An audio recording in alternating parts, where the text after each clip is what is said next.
Good morning. I have a word of the Lord for you today, and it is there not a cause? Is there not a cause? In 1 Samuel chapter 17 verse 29, David said, "What have I done now? Is there not a cause?"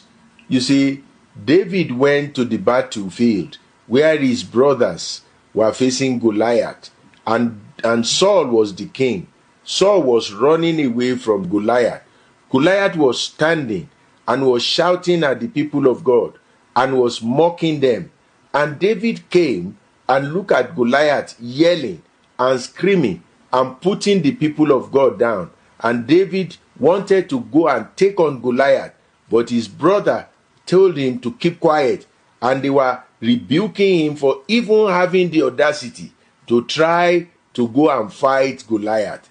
And David looked at them after they have rebuked him. He said, "Is there not a cause? Is there not a cause?" Let me tell you, that same question that David asked then is still relevant today. Is there not a cause when we watch children being killed on the street, when we watch drug taking over the life of the youth?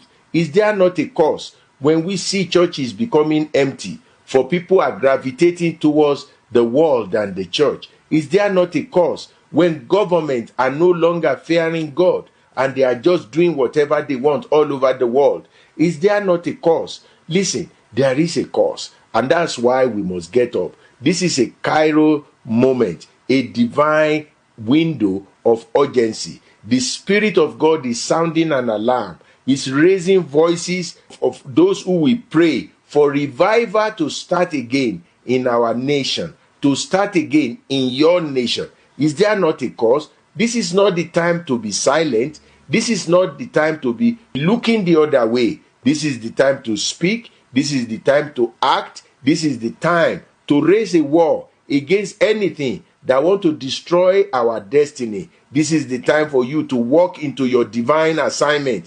This is the time that the church should be producing deliverers, people that will be delivering their nation, that will be delivering their neighborhood, that will be delivering the school system, the government, from the hands of the wicked one. Now remember, our fight is not against flesh and blood, but against spirit, against principality. Is there not a cause? That's why we must rise up and begin to pray. That's why we must rise up and begin to walk in love. That's why we must rise up and begin to share the gospel. As you do that, the blessing of the Lord will find you. Have a fantastic, glorious day.